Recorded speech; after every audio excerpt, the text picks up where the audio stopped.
Before MRI conditional pacemakers, a patient with a device who needed a lumbar spine MRI was in trouble.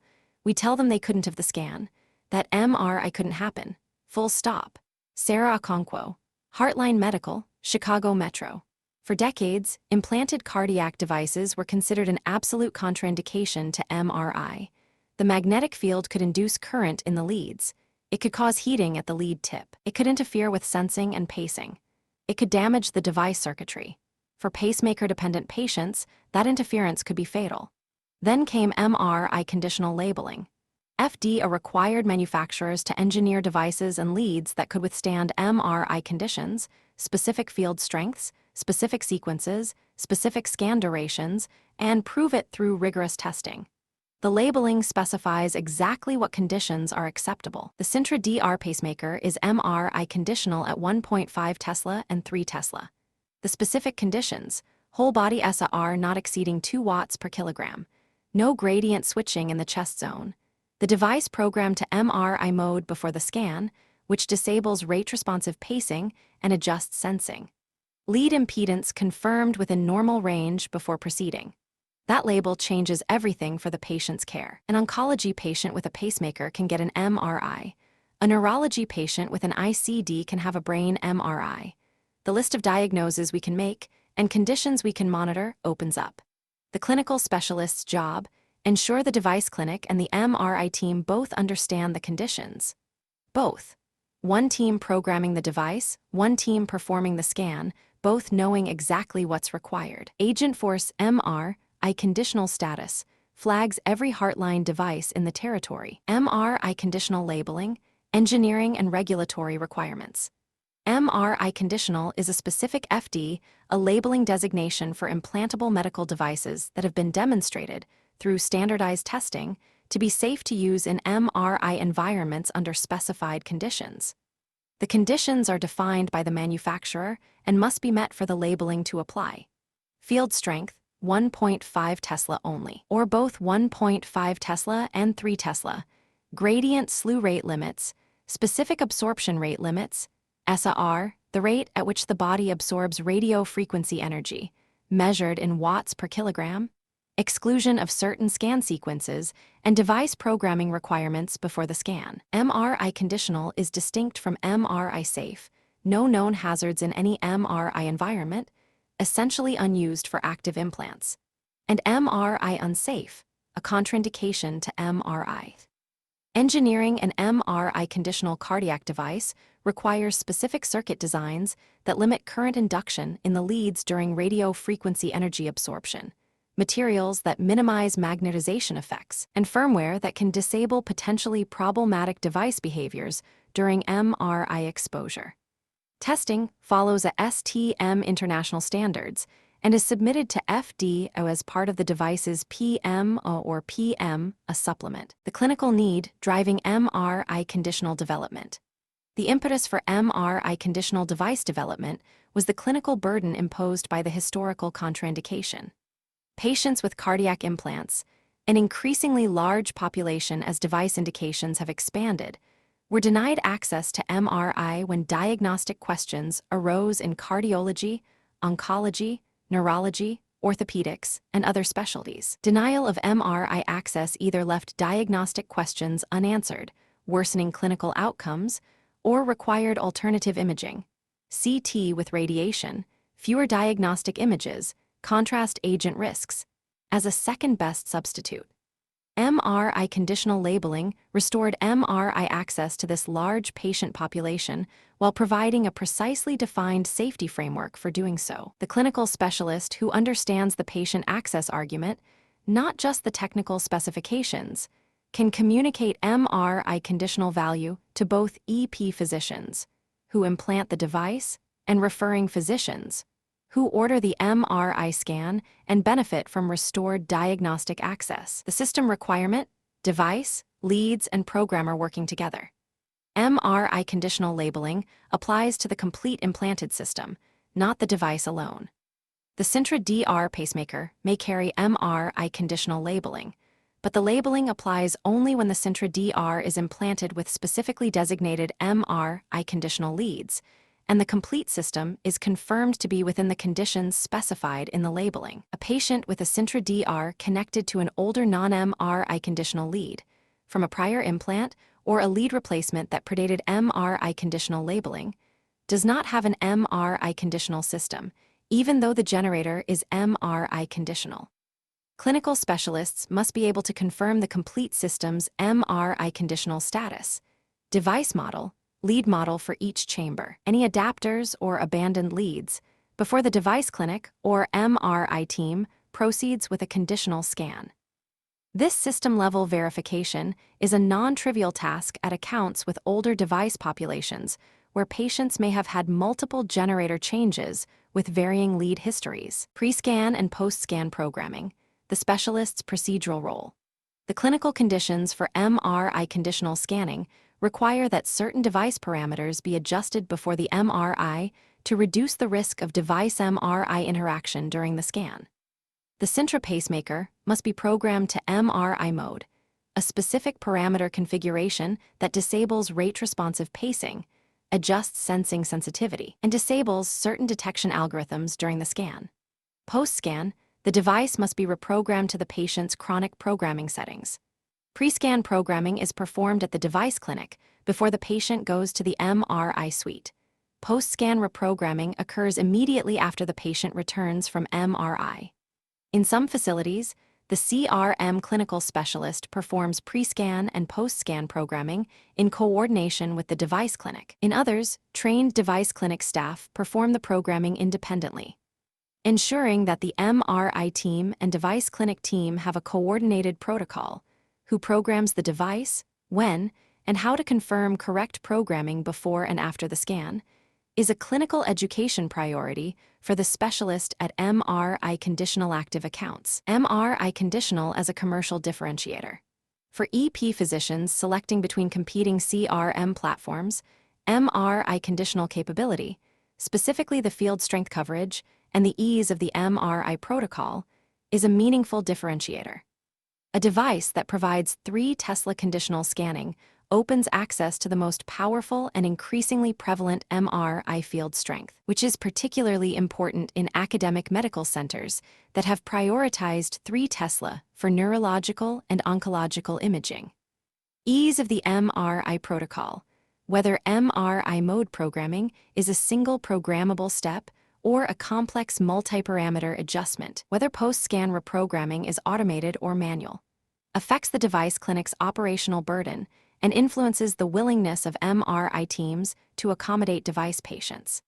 Clinical specialists who can accurately compare Hartline's MRI conditional conditions against competitor specifications, based on published labeling and peer-reviewed literature, are providing clinically grounded information that EP physicians need to make informed decisions.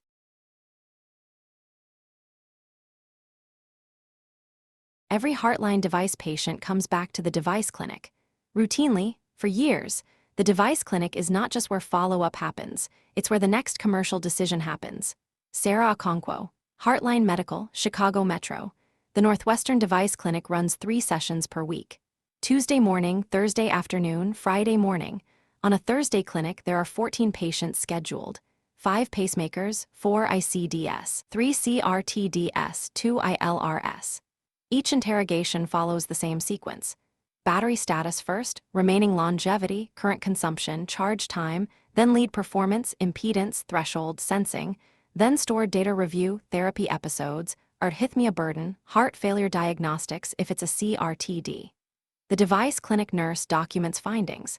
The supervising EP physician reviews any clinical concerns. Where I come in, pacemakers at ERI elective replacement indicator are typically 3 to 6 months from end of service. ERI is not a crisis. It is a scheduled decision. Which generator does Dr. Vasquez want to use for the replacement? Does this patient qualify for an upgrade single-chamber pacemaker patient who now has a low ejection fraction and might benefit from an ICD? Is this a patient who would benefit from the MRI conditional capability in the newer Sintra generation? The device clinic is the most concentrated source of commercial intelligence in my territory. Every interrogation is data. Every ERI is an opportunity. Agentforce device longevity, tracking flags ERI patients across all accounts 90 days in advance. Deviceclinic interrogation workflow, the structured follow-up sequence. Routine follow-up at a deviceclinic is a structured clinical workflow, not an ad hoc visit.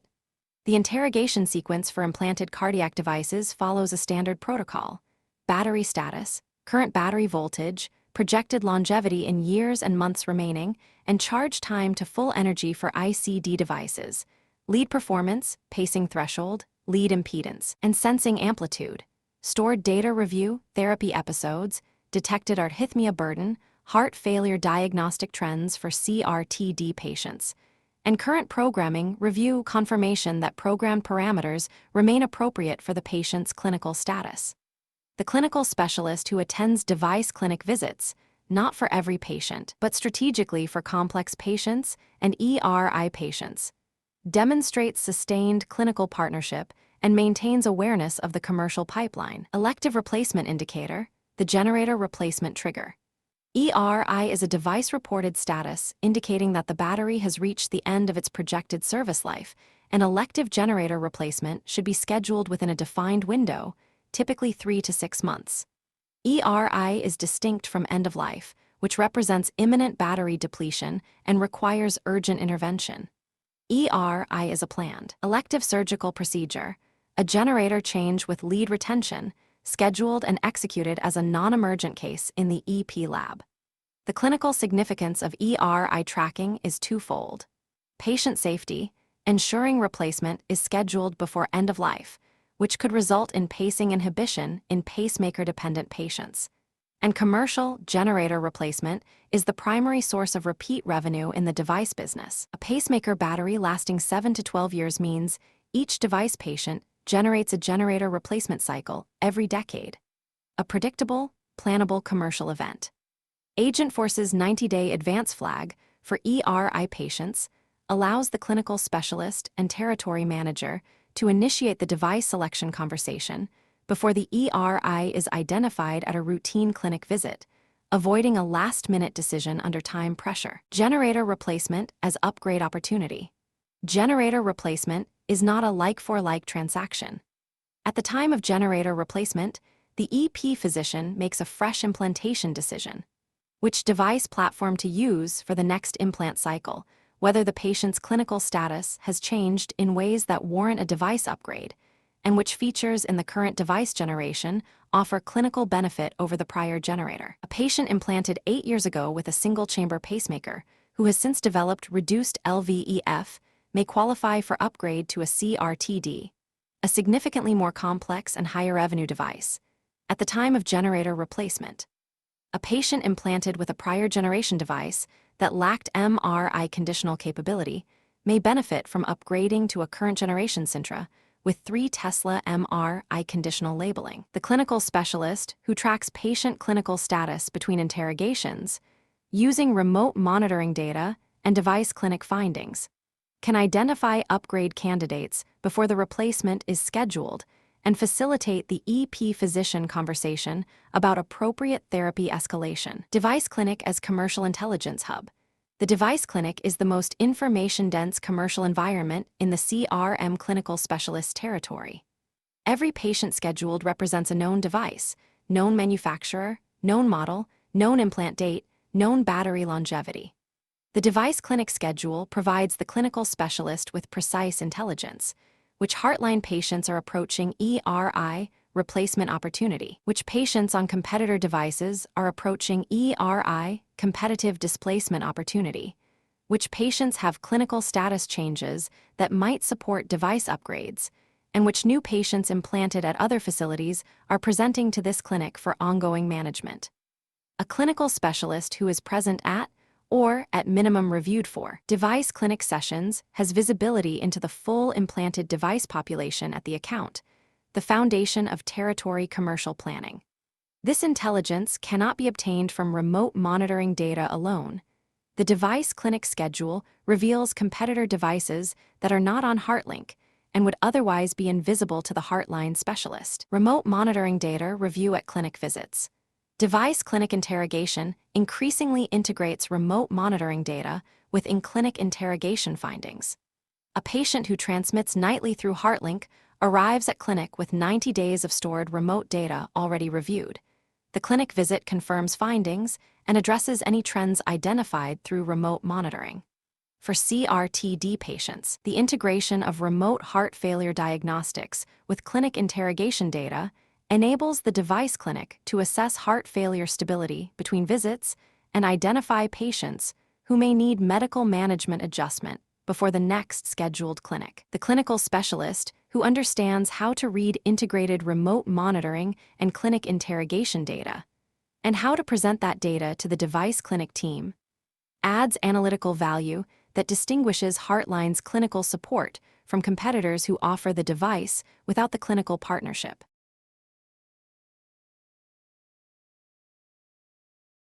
When a device company representative is in the EP lab for an implant procedure, every interaction with the physician has a compliance dimension. The rep provides clinical support. The rep does not pay the physician for that access. The line matters. Sarah Okonkwo, Hartline Medical, Chicago Metro.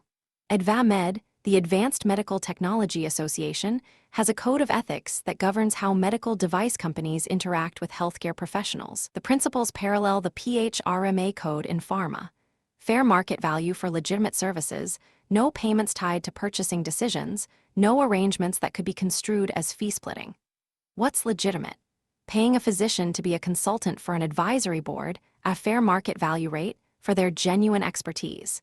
Paying a physician to proctor a new technique with a documented training purpose and a signed FMV consulting agreement. Educational support, meals incidental to genuine education within applicable limits. What's not? Flying a physician to a resort under the banner of training. Paying more for consulting work than the market would bear. Giving equipment discounts at accounts where the physician has a financial arrangement with Hartline. In the EP lab specifically, I am present to support the clinical use of Hartline devices, not to build a personal relationship that generates future business through gifts or lavish hospitality. The relationship should be built on clinical value. All transfers of value to HCPS at Northwestern Medicine are disclosed through open payments. Dr. Vasquez can look up exactly what Hartline has provided.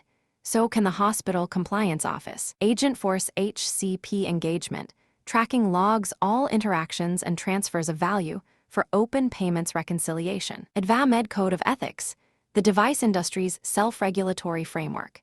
The Advanced Medical Technology Association Code of Ethics establishes standards for interactions between medical device companies and healthcare professionals. The code covers consulting and educational arrangements at fair market value with written agreements and legitimate purpose, educational conferences and speaker programs with transparency, no resort venues, and meals incidental to education, gifts and entertainment of nominal value not tied to purchasing decisions, clinical training and in-service education for legitimate product education rather than promotional entertainment, and research activities with appropriate IRB oversight and payments for research participation that are not tied to prescribing. AdvaMed membership is voluntary, but AdvaMed compliance has become a de facto industry standard. Hospital vendor credentialing programs, IDN contracting, and hospital compliance departments increasingly require device company representatives to certify AdvaMed code compliance. The CRM clinical specialists' AdvaMed training is documented and renewed annually. Fair market value in device consulting arrangements.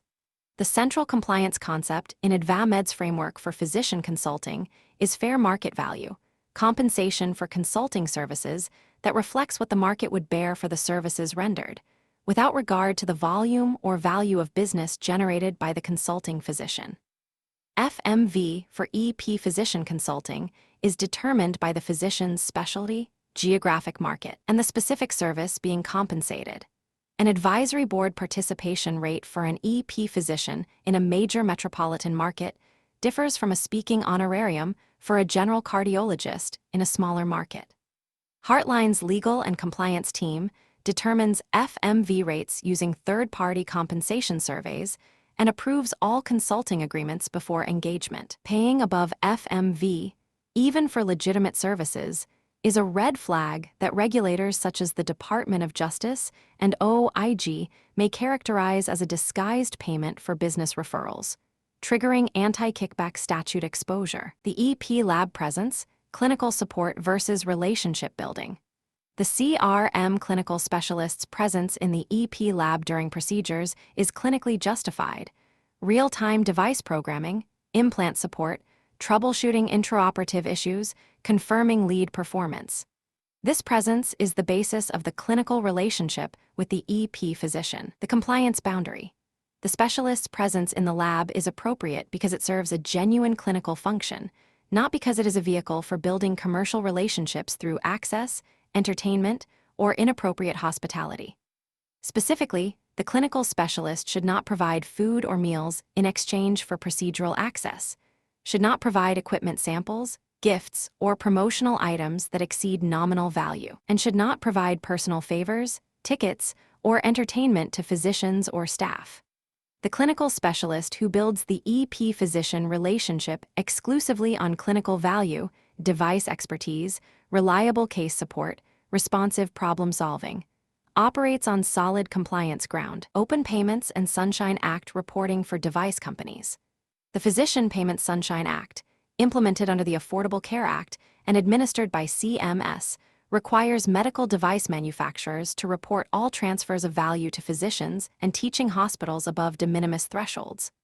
The Public Open Payments Database publishes these disclosures annually. Every consulting fee, speaking honorarium, educational grant, research payment, food and beverage, and travel expense paid to a physician by Hartline Medical is publicly searchable by physician name, institution, payment type, and amount. The implications. EP physicians know their payment history is public. Hospital compliance offices monitor open payments data for physicians on medical staff. Journalists and advocacy organizations search open payments for potential conflicts of interest in device selection decisions. The Hartline clinical specialist, who tracks and verifies open payments disclosures, ensuring that what Hartline's tracking system reports matches what the physician expects to see, prevents downstream compliance issues, and maintains physician trust. Proctoring and the FMV consulting framework. Clinical proctoring, a senior physician observing and guiding a less experienced colleague through a new technique or new device, is a legitimate and important element of physician training in CRM. Hartline facilitates proctoring by paying proctoring physicians at FMV rates under documented consulting agreements that specify the educational purpose, the proctor's qualifications, the number of proctored cases, and the compensation rate. The compliance requirements. The arrangement must be documented before the first proctored case. The proctor must be compensated at FMV, not at a rate that reflects the commercial value of the cases being proctored at the receiving physician's account. Meals and hospitality during the proctoring visit must comply with AdvaMed guidelines, and the proctoring arrangement must not be conditioned on device purchasing commitments. A proctoring arrangement that benefits Hartline commercially, a new implanting physician trained on Hartline's system, is permitted precisely because it serves a legitimate clinical purpose. It crosses into anti-kickback territory if the financial terms are structured to reward the proctor for generating downstream device purchases.